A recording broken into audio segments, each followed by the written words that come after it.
اللهم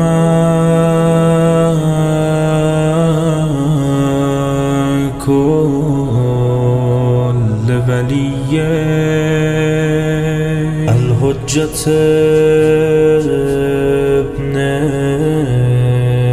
الحسن. معلوم ہے وہ امام کتنا رؤوف ہے، وہ امام کتنا مہربان ہے. سناؤں آپ کو، 25 سال ہو گئے، سنیے آپ اس کو. امام کی رحمت، محبت، ان کا رؤوف ہونا 25 سال ہو گئے. فیض آباد کا قصہ، بہت بڑے لوگ تھے، بیٹی کی شادی ہوئی، شاید ان کا ذہن پہنچے وہاں تک ذکی صاحب کا. اس زمانے میں شور یہ اٹھا 22 لاکھ روپیہ خرچ ہوا شادی میں. 25 سال پہلے. 2-3 مہینے کے بعد ان کے والد مرحوم آئے لڑکی کے، وسیع بھائی ذرا محسن صاحب سے بات کیجئے، پیش نواز صاحب سے بات کیجئے، طلاق ہو جائے، وہ لڑکا ٹھیک نہیں ہے. ہم نے بھی سمجھایا بجھایا کہ لڑکی سے تو رائے لیجیے، آپ خود کیوں فیصلہ کر رہے ہیں. چلے گئے. 2 دن بعد آئے، کہنے لگے ٹھیک ہے مولانا، بٹیا کہہ رہی ہے پاپا جو ہو گیا چھوڑیے. بات ختم ہو گئی. 6 مہینے بعد پھر چلے آ رہے ہیں مرحوم، نہیں وسیع بھائی بات کیجئے، یہاں نہیں ہوتا، لکھنؤ چلیے کروا دیجئے. اب وہ رہے، میں نے کیوں، لڑکی تو کہہ رہی تھی کہ میں رہ لوں گی جو بھی ہو. کاش میں ہوا یہ کہ کل داماد آیا تھا اور وہ صبح دھیرے سے نکل گیا، لڑکی کے سارے زیورات لے کے، 10 لاکھ کا زیور تھا، چرا لے گیا. اب بٹیا میری کہہ رہی صاحب یہ تو گھر میں چوری کی انہوں نے، آج عادت بنے گی، باہر کریں گے، پکڑے جائیں گے، جیل جائیں گے، تو مجھ کو کیا کہا جائے گا؟ چور کی بیوی. ایک عورت اپنے کو اتنا عزت دار سمجھتی ہے، طلاق لے کے زندگی بھر گھر بیٹھ جاؤں گی، چور کی بیوی نہیں کہلاؤں گی. باپ نے آگ کر دیا. ارے کیا ہوا؟ کہ اتنا نالائق ہے، میری بدنامی ہو رہی ہے، مجھ سے ان سے کوئی مطلب نہیں ہے. بھائی بھائی سے الگ ہو جاتا ہے. کیوں؟ کہ صاحب اتنے نالائق ہے، ان سے وابستگی میری بے آبروئی کا سبب ہے. ہوتا ہے نہیں ہوتا؟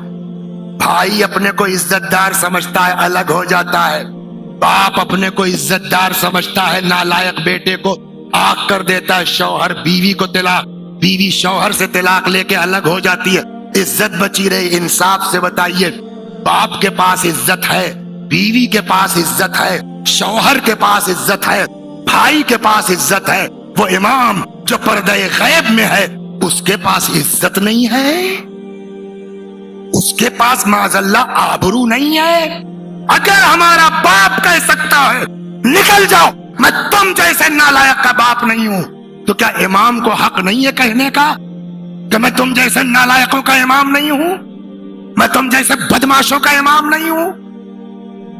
ہے حق؟ انصاف سے بتائیے، کتاب کی بات عقل سے پوچھ رہا ہوں، کیا امام کو یہ حق ہے کہنے کا کہ نہیں ہے؟ اور اگر ہے، ہم جیسے نالائقوں کے بارے میں امام فرما دے نکل جاؤ، میں تم جیسوں کا نالائقوں کا باپ نہیں ہوں، امام نہیں ہوں. خسر الدنیا والآخرہ. اگر وہ کہے گا میں تمہارا امام نہیں ہوں، پھر امامے سے کیا مطلب، پھر قبا سے کیا فائدہ، پھر اس اعزاز تقریر سے کیا فائدہ؟ لیکن اسی کو تو کہتے ہیں نا، رحمت الہی کا مظہر ہے وہ، رحمت خداوندی کا مظہر ہے وہ.